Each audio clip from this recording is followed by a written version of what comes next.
Good afternoon and welcome to our monthly LinkedIn Live with Gina London. I'm delighted to be here. Gina, how are you? Hi, Sam. I am very happy to be here. And for everyone who's joining us right now, Happy New Year. And I know it's the 21st. It happens to be my baby brother's birthday, by the way. Shout out to Brad. But the reason I'm saying Happy New Year is because even though it's the 21st of January, I was told that you can say Happy New Year all through January until the first payday, which is a Really?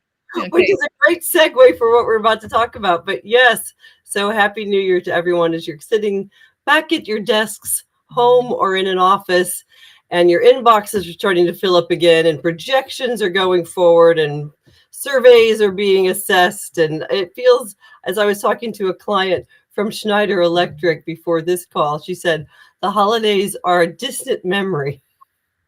Yeah, I know. I know. And you know what?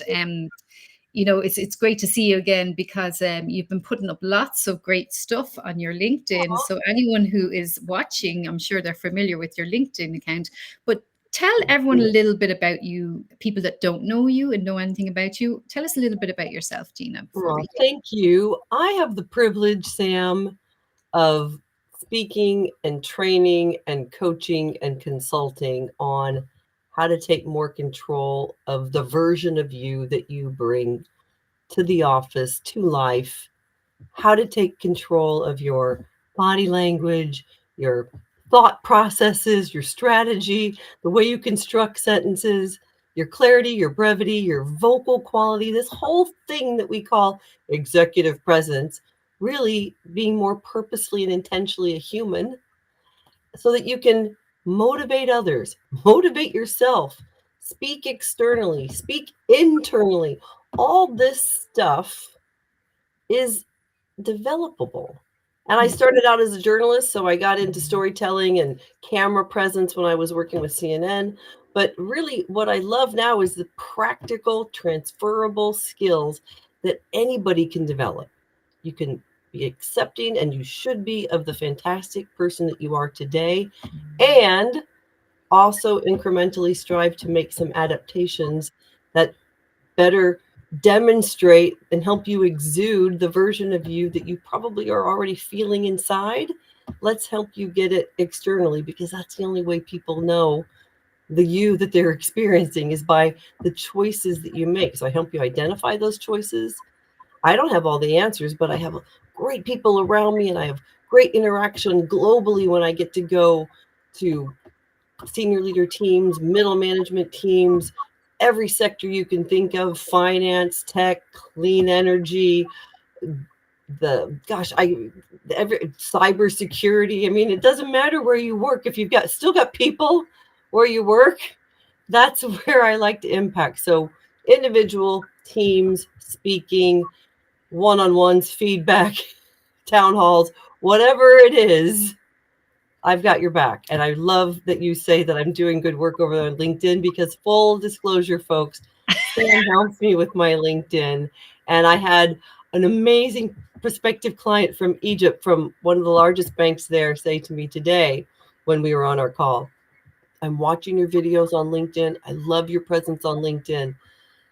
And that's just part of how we reach people, folks, is if you're one-on-ones, that's going to have an impact. If you're augmenting that with how you've got your presence in social media, professionally, LinkedIn, Instagram, wherever your people you need to communicate with are, you should be there, because your voice matters. So thanks to Sam, we're doing this LinkedIn Live today. Thanks to you for joining, because you're part of that community of people who are committed to intentionally, positively impacting others. And I think, especially in, like, we just celebrated, or we just marked, I should say, yesterday was, I think, the year anniversary of a particular leader in the White House in the United States who, in my strong opinion, that's shared by many others, does not demonstrate positive, purposeful, uplifting communication and leadership, the consistency, the dependability. And so I think we in the business community in particular, we have an opportunity to demonstrate what principle looks like over power and positioning. and that we believe in long lasting positive legacies. Success looks like different things to different people, but how you impact others is the combination of the words that you choose, the trust that you build, the rapport that you consistently can provide. And that's through purposeful communications in a positive way. So that's my background. That's my commitment. That's my wonderful relationship that I'm happy to have with Sam for so many years now. And with anyone who's listening, if we aren't already connected and you've got a question or you want to send something to me, please do, because I would love to really create a powerful community of like-minded people who are committed to making a positive difference in a world where there's so little that we can control. Well, you definitely do that, Gina. And, you definitely have executive presence. Several people spoke to me about you recently saying, that you definitely know when you walk into the room. But I know that there's a lot of kindness there as well. And I've seen how you treat people and how you speak to people. And, I know today we're going to be talking about how to ask for a raise in 2026. But just if anyone doesn't know Gina and you're not connected to Gina, I've learned so much from Gina about how to show up and how to, maybe just even the power of the pause. Like I have learned that from you. And I find myself doing that now in presentations. So you're going to learn loads today. If you want to ask a question, I'll put a little note here. If you want to ask a question, do put it in the comments, and let's rock and let's find out how to ask for a raise. How do you ask for a raise in 2026? Fantastic. The thing here, by the way, is as a overarching caveat, because you were talking about the power of the pause. All these little ingredients that we'll be sharing, some of it will be the strategy, some of it will be the construction, some of it will be the delivery techniques, which includes pausing. It's not to be overly prescriptive, because I think sometimes people can go, well, if I take all those on and I'm going to become a robot. The idea is I want you to start to be able to identify those ingredients in your spice pantry so that you can select them with more confidence in real time. Most of us have never actually examined and unpacked what communications even is. So then you can you can identify them, repack them with purpose, so that you can start to think again in real time. I probably should pause. Why don't I try a question here?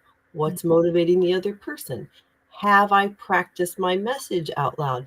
This doesn't make you a robot. It makes you a more intentional human being. And so I'm excited about this stuff, not to be pedantic or prescriptive or make all of us carbon cutouts of each other, but that you've got your own set of skills that situationally you're going to feel confident about bringing out in real time. Well, definitely, I know that people are watching. Hello, Yazir, who has just joined us. We are live on LinkedIn and Twitter and, X and YouTube at the same time. So, Gina, where would people start if they feel like they deserve a raise? Where do they start? First of all, start with the concept that it doesn't have to happen at the annual review time. I think a lot of times what happens is people think, oh, I can only do it during my annual review. If you have periodic checkups, those are other opportunities. You can at least think about it to yourself. First of all, I've got an opportunity at any time. Now we also think about what is the best time. Because if you do get a great review, that might be a good time to socialize the idea. So I think the first concept I would say to everyone is start getting more aware of your editorial calendar of your touch points or your communication points with that supervisor or that person that would be the one that would sponsor you for that promotion or that raise. When we talk about raises, by the way, it doesn't always have to be a monetary amount. It could be expansion on your holidays for your package, or it could be some other privilege like flex time. So think about when we talk about raise, let's talk about the ideas of how we curate our employee package so that we're feeling more valued and feeling that we are being more happy. I mean, you're happy and you've got to be happy in your job. And so whatever aspects you're thinking of, they're all worthy of a conversation. So what is it you're wanting? The time could be any time. Now let's sequence out when that best time would be. So how do we socialize it? Number one, take a look at that supervisor. We'll just call him supervisor for the sake of this conversation. Think about the interactions that supervisor has with you. What's happening in that person's day or in that month? If they're off to a conference, or if they've got a big presentation, or if they've got their vice president's going to be visiting, might not be the best time. When I was a kid, we never asked my mom for anything if she came home and she was frazzled after a day at work. So think about your time, think about their time. That's very important. So that's the first part about getting the timing right. Then you don't probably have the meeting without saying to your supervisor, I'd like to have the meeting. You don't catch them in the hallway. You don't just launch at them in your meeting, but you do want to prep them.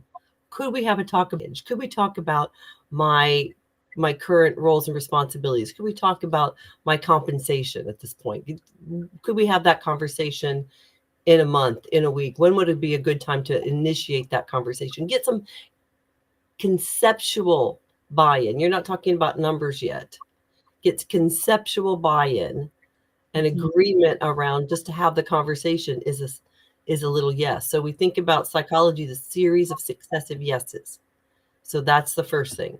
Timing, their timing, get that first yes for the time. And then be flexible. If something happens in their situation that's going to make it not the best the best time, be okay to reschedule. Don't get upset, and don't try to force feed somebody in this conversation if they're not ready. So set your table.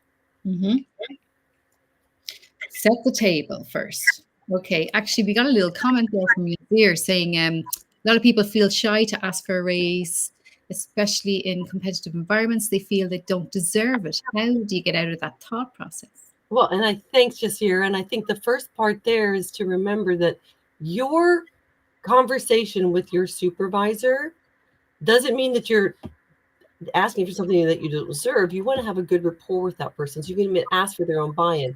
When do you think would be a good time? What's the environment in the organization right now? Be wise, because if you've just, the organization has just gone through a bunch of cutbacks or belt tightening, then even in the best situation, if you are completely deserving, doesn't mean that those figures are there. So also think about some variables. For your own mindset, what Yasser was talking about is, what was your last review? Are you getting good numbers? Did you just land a big deal? Did you complete a project that you took on board in addition to your other responsibilities that demonstrates the kind of proactive contributor that you are? So think about, so we set the table and the timing. We get our mindset around, and this is going to help you for what you're going to say to your supervisor. Get your mindset around what your situation is. What are your competencies? What are those projects? How have you benefited the organization? And don't just go in your own mental checklist. Ask others that you respect for their own thoughts on this. If you get that performance review, that's one. Another thing is asking your colleagues. You don't want to go in saying, I deserve a raise, and have a big blind spot that you weren't expecting. And that supervisor says, well, what about those 12 days in a row that you were late every day? And you think about what you're going to be bringing in, and also think about the objections that you need to overcome. So get out of your own way. Don't kick the can every 6 months or every year. And then the next thing, if the company's not offering them and you're not asking, get frustrated that you haven't received anything. Because if you haven't, like the whole, if you don't ask, you don't get kind of thing, sometimes that's true. So be willing to have the conversation. I'd love to talk to you about what the landscape is. You might not be just jumping into, hey, I deserve a 10% increase instead of a 2% increase, because that might not be realistic. So here's the specificities. And I've just been working with a big C-level client in a country that wants to go to a global role. And so now this person's narrative, which is for all of us, your ability to speak very clearly about what you have contributed, the value of that. So if you say, I got this project or I got this deal. Don't forget to say frankly, how much money that saved, how much money that earned, what's the value of that? And even if it wasn't a big sale, if there's some way that you can make a business case for what it is you did, that's important, because the narrative, I'm a big hard worker. That's an abstract. Give me an example of why. So if you say things like capabilities, I want you to have a specific example of why. That I'm really good at this. I work harder than this. I want you to validate those.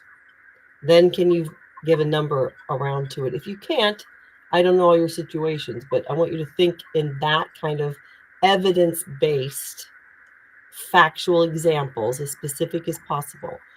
Over the past year, over the past 2 years, over the past 6 months, be very specific.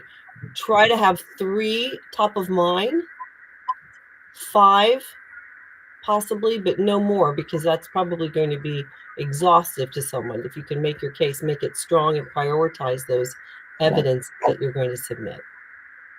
Okay. Should I keep going? Should we take a Yeah. pause? So yeah. So Pause. three examples definitely of the value of what you've brought to the table over the past few months or whatever. That's a really good tip. So evidence based is really, really good. Okay, then what's next then? Tell a story. Okay, so and that's not, you're not, I want you to write this stuff down, because you might, what brain dump, first of all. Yay, exactly. And see, hold that up again, Sam, just real quick. See those kind of notes? That is the first step. I like to call that, the brain dump. And Hemingway gets misattributed for this line, but it's a great line. Write drunk, edit sober, meaning get it all out. Don't worry about the prioritizing or the chronology of it, but just brain dump. Put it like, oh yeah, I did this or I did this. Go back through your calendar.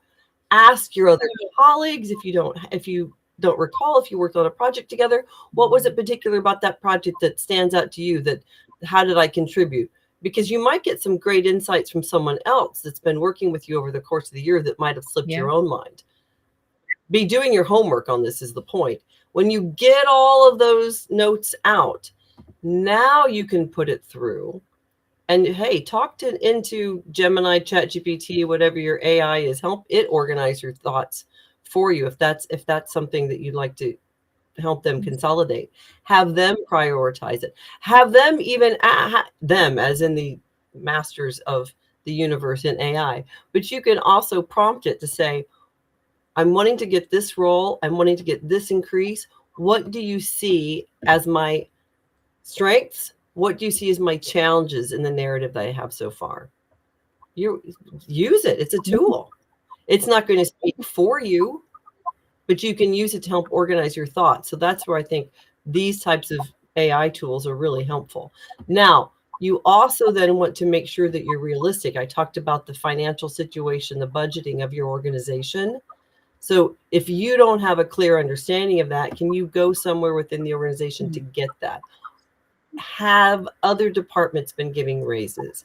Have bonuses been given this year? If they haven't, then you're in a squeeze and you need to be realistic. So you don't just come in and demand in a vacuum, I'm worth this and I haven't had this and I deserve this and here are my case studies. Well, great. You don't understand the ecosystem you're working in.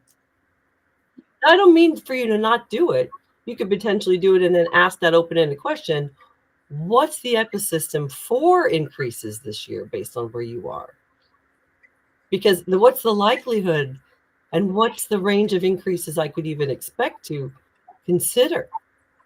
Get some buy-in make your supervisor your advocate. People like to being asked questions like that because now they're vested in your own journey. Because they probably have to pop it up through procurement and things too. They might not be, depending on the size of your organization, they might not be able to grant it to you singularly. They might think you're worth it too, but there's other things to consiver. Yes, Miss Pam. Can I ask you? Okay, I'm going to challenge you a little bit here, right? So let's say they go to the supervisor and they say, you've a fat chance of that. Well, if it's just that kind of answer and they're not supportive, like Should you still? Well, look, Mm, well, if you've got that kind of if you've got a supervisor that talks to you like that, first of all, then this is an opportunity for you to start to be introspective about, are you in a place where you're being valued? Is the truth of the situation, if your manager is the mm, roadblock, you may be mhm, blocked. I mean, I don't like to work with the idea of the workplace as idealistic. I like to work at it as it truly is. So I'm not going to sit here. Sam goes, well, you had a fat chance. And I go, oh, well, here's this technique that you can, because that technique's probably not going to work. If that person talks to you like that, that's a very clear signal of the culture that you're in and the situation that you're in. Now, you might be able to find an advocate parallel to that person or possibly above that person. But of course, you risk getting that person who's already very frustrated with you even more if you go around their back to try to put pressure on that person. The best response I would say in that situation is, what do you suggest I do? What's the business development plan that you think would work? Is it the environment? What do you mean by fat chance? Is it the environment that's the fat chance because of budget constraints or the uncertainty of the business at this moment? Or is it my performance? What if it is my performance? Can I specifically do to be in a better position 3 months? And what time frame would you suggest I come back?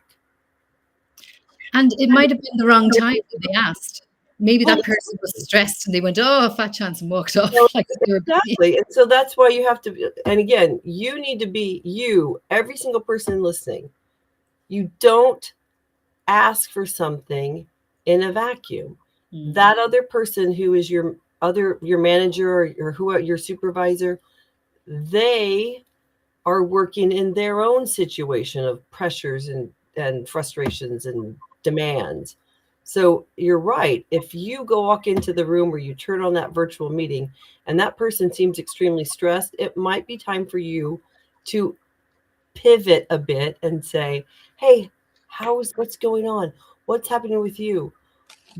And be prepared to not make the ask in a time like that. Yeah, yeah. And there's a Great. lot in a line like this. This is why it records. Sorry, this is why one more thought. This is why we need to be emotionally aware of the other people because it's going to help us be more successful ultimately. If that person says, "Oh, well, you have a fat chance," and you know from your history with that person, they're generally more receptive, or they're generally kind, or they're generally supportive of you. Well, then that's an aberration. That's an unexpected reaction from them. So you are certainly able to say, "Hey, I hear you. What's going on? What's on your mind? Let's park that for a moment. Let's talk more about you, even if you're the subordinate to a leader." Sometimes people like to have an opportunity to vent. So be flexible enough. Even if you're prepared, be in the moment and be flexible. Don't try to steamroll something through. It could really have a backlash. Okay, so Thanks for that, Sam. That was a good challenge. so I was just thinking of Yasir there as well. I was thinking from his perspective, maybe. Yeah, What do you suggest I do? Yeah, that's really good. So okay, so I get to the meeting and I have the meeting with the person and I lay out my table and so what do you suggest you do next? right. And so one of the things I didn't touch on, but it's important as you're building that case.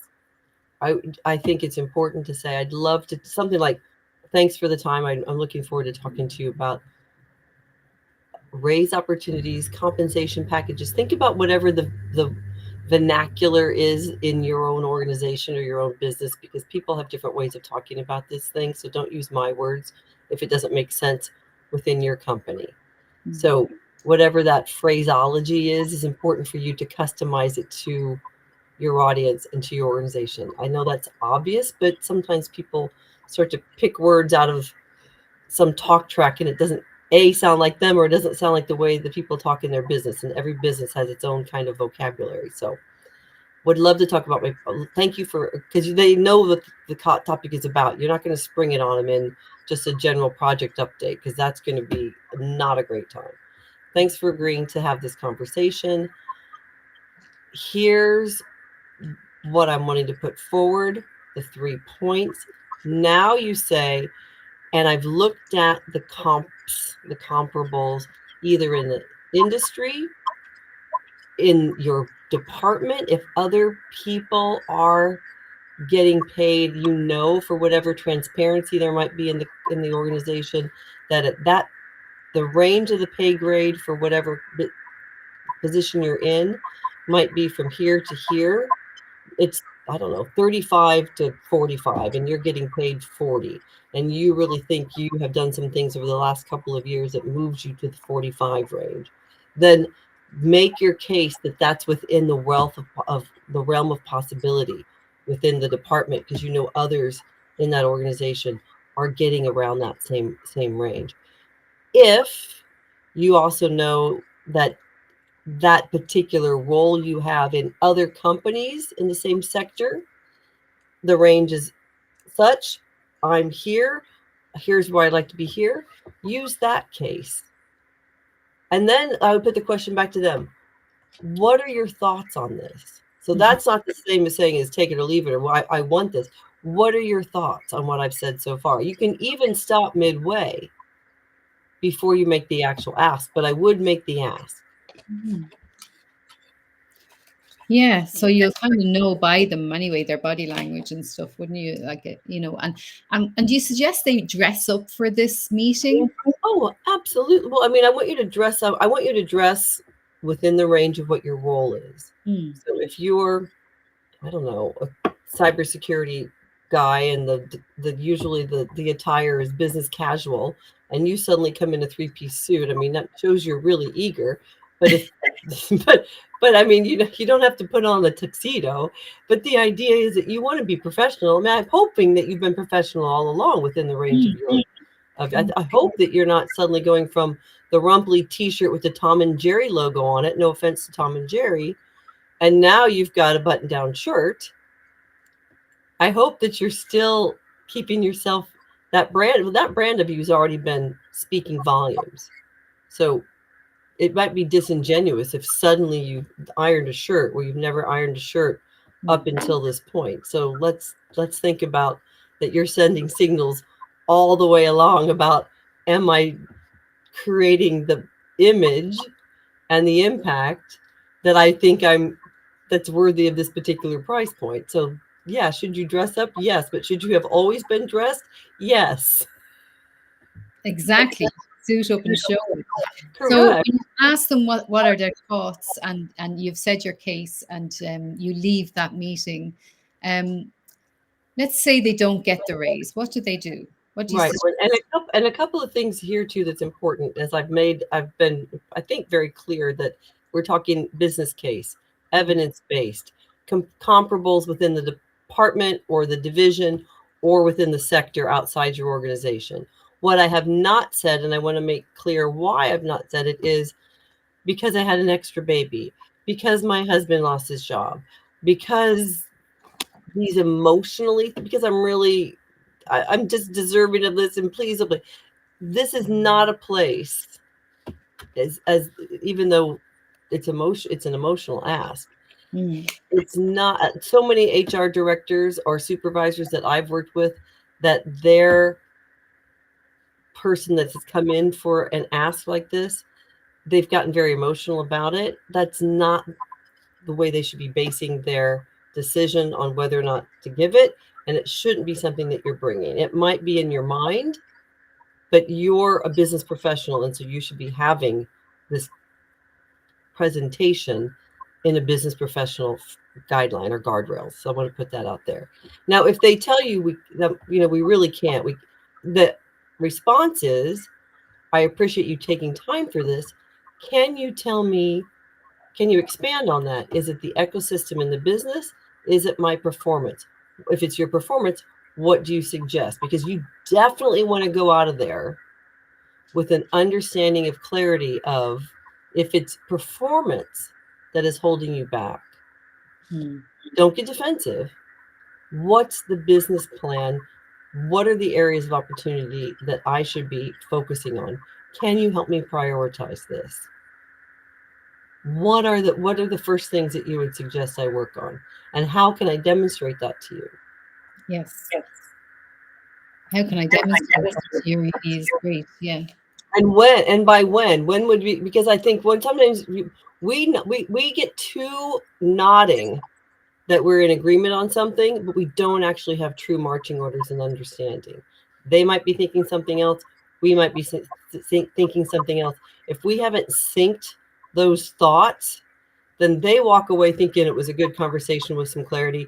You walk away thinking that it was really ambiguous and nothing gets changed. They come back to you for 3 months with, I haven't seen any change in X, Y, and Z. And you say, oh, I didn't actually know that X, Y, and Z was on the table. So sync that stuff up. Think. Be specific. Keep asking questions. What else is a real powerful question? What else? Well, I really think you're da da da da da da da. And what else, you say, to have them expand even further. And then after they've expanded or expounded on everything that you can think of as to why you didn't get it, the board's going through a reorganization, this division's actually getting budget cuts.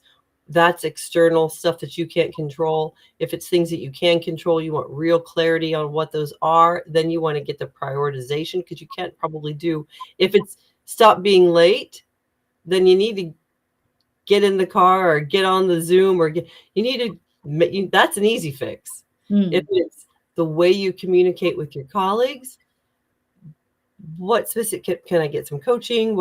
I don't just acknowledge it, because your habits are very hard to break. Is there a resource available for me to get some coaching to give me new frameworks so that I can muscle memory new ways of responding? Because that shows you're committed. If you just nod your head and say, oh, okay, but you're in your mind going, I'm never going to do that. I don't agree with them. I'm really defensive. Then you're at an impasse.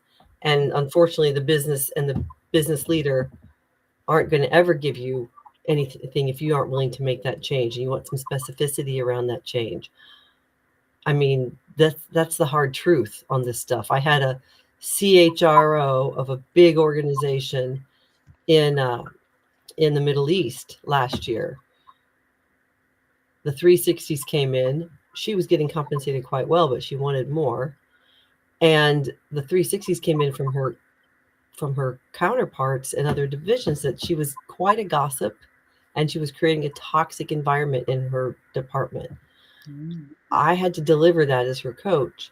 The level of frustration and defensiveness and not meism that was going on there and trying to pass the blame. If you hear a blind spot, be open. It's going to hurt, but be humbled out enough to go, okay, what do I do? Help me demonstrate that that's changing. Well, it never happened. Another coach had to come in. That coach said the same thing, surprise, that I said. And I just found out yesterday in a call, because I was no longer the coach mid-year last year. And that person has since resigned. Right. Never got the increased package. In fact, didn't end up keeping the role. So and should you put a time? Should you put a time like it can help me demonstrate over the next? Yes, because you both want to be in alignment on it, and because let's have a check-in. But I would say this? What would you recommend as our next check-in to assess or to track my progress? Because you don't want to say I'll see at my next progress report, my next regular, like 3 months from now, if you haven't been making anything or you haven't been visible enough that they've seen it. Your supervisor might be in another country. Your supervisor might only see you intermittently through Zoom or Teams. So you got to think about, how do I work visibly? If something's been identified that it's not working and you're open enough to take that on board, then by gosh, you want to be able to show to that supervisor, you want to signal that you're making that change. So if I had been that CHRO, as frustrated that I was that someone was saying that I gossip all the time, I would say, thank you for that feedback. I'm humbled out by this. what I'm going to go back and make a development plan for the next 3 weeks. Will you meet with me in 3 weeks to have a check-in? Then what I would do is I go right back to my team and I would be very transparent and say, you know what? This has been brought to my attention. I am committing with your help to act this way so that you can watch me acting this way now. Mm. If you find that I start to veer into my pattern, please, I'm going to empower all of you, each of you, to whatever the safe word is. But see, what you've done then is you've told your team that you're committing to this. The team's going to start watching you for this, more of this style. They're going to be saying things to the other team. Like these types of things can change, but you don't just take it on board and are quiet about it. Signal it out so that others can hold you able. It's going to be more effective that way than you just take it on board. And I've had clients go, oh, I'd like to do the signaling thing because that feels very American style of announcing it. But open commitment psychologically will be better for you because you're vocalizing it. Your team will be taking that on board to look for it in a positive way. And it's not just gossip, it can be any sort of thing. I've been late. I'm committing now to come in 15 minutes early for things. Please start to mark this. I used to have my phone out in every meeting. That's not me. This is another client. Now I'm committing to not have the phone if you see the phone. But what you're doing is you're signaling that behavior so the next time those reviews come through, those people are like, oh, yeah, she hasn't been doing this. She hasn't been doing this. It's not just you decide not to show the phone because they're going to still remember the phone. Yeah. Previous time. So you need to kind of make that new line in the sand. And that way I'm joining the gym. Okay, great. Everyone's now, hey, this week I was at the gym 3 times. It's not broadcasting all your accomplishments, but it is helping them see you in the new light that you're trying to commit to. That reinforces the commitment. Yeah, so you kind of have to work for that raise. You've got to work visibly. You've got to work visibly. If you've just got your head down and you think that everybody's watching and aware of what you're doing, they're not, because they're busy in their own little heads about their own situations and the value that they're wanting to receive. And that supervisor of you, as well intended as they are, they've also got their own career path progression that they're focused on, their own problems at home, their own things that they're frustrated with. So we got to be the little horns that toot positively about ourselves. And if we get feedback that isn't serving us, then we've got to be willing to take that on board. It's not easy. Yeah. And you might even need to say, okay, I appreciate this. May I come back to you in a week to share my reflections? Because you might not even be able to make a commitment during that meeting because you were going in there thinking you were going to get a 5% increase or a new bonus package or something, and you got shot down in blind spot areas that you weren't prepared for, and you're mad. So put your thumb right in that palm to keep your face engaged in a professional way and say, I appreciate the feedback. May I come back to you and give a date that makes sense and share my reflections? Maybe you can't even respond to it at that moment. I don't know what the situations are or your temperament, but I want you to be prepared with the tools to guard your temperament about doing anything that may make it worse, like getting offensive, which is what happened in that CHRO story that I'm telling you about. She got extremely defensive. They had like an intervention for her. Wow. She got so defensive, and of course that made everybody see her in even a more negative light. Yeah. Emotional regulations are hard, folks. Regulating your emotions is not always easy. And yet, if you are wanting to build your positive impact, build your relationships positively with others, the responsibility of how we comport ourselves is part of our brand. Like, what's your brand? It's how people experience you. Oh, it's the brand. It's these contrivances. No, it's just the collection of experiences that people have had with you when you don't think they're watching, when it's a stressful situation. And asking for a raise is a stressful situation. How you respond to that goes into their memory bank. Yeah, for sure. So be aware and take control of that. Absolutely.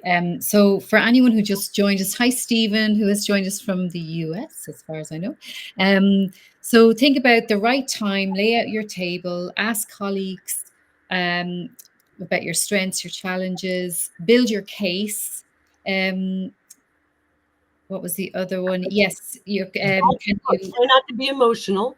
yes, and then if you get a negative, not the response you wanted, maybe ask, what do you suggest? What are the areas of opportunity? And help me demonstrate how, and then put a time on it. Like maybe we can meet Yeah. up again and as a It's not maybe we can meet up again, because that's too wishy, that's too love you, that's too let's meet up because again. that's vague. Maybe Yes. we can meet again. Sure. You walk out of the office. When? Hmm. Hmm. When can, so questions that start with what and when. Specificity is really helpful when you're trying to a sequence and have some clarity around that sequence. And this kind of question stuff doesn't happen innately. So Mm. training yourself to say, when shall we meet next? What should I prioritize? When should I get you my prioritizations? Maybe your supervisor might say, we've covered a lot of ground. You prioritize things for me, which is perfectly within their right. You can certainly ask them to help, and some supervisors will be more than willing and happy to do that. Others will be wanting to empower you to make the prioritizations, and that's okay too. But what you're wanting to do is get clarity on the what and the when. Yeah. Great. And keep your face controlled. Dig that thumb right into your palm so that you don't look disgusted or frustrated or annoyed or sad. I mean, it's not that you can't be a human being, because you can and you are. And yet, to take more control of the worthy, valued contributor that you are, help them envision you being worthy of more. Even if you come in and say, here's my case study and the things that I've done, here's my analysis on how much this is paid in other parts of the company, or other comparable companies. And here's the vision I have for what I'll do in the next 6 months with this new promotion, this new raise, this new whatever. Here's what else I can take on board. If you can give them a vision piece too, Yeah. before you, that's a great piece, because now you're helping them see the horizon of you, not just business as usual, but a little more income, a little more responsibility, perhaps. Excellent. Excellent. Yeah, that's an important piece, actually. Yeah, well done. Thank you. Thank you, Gina.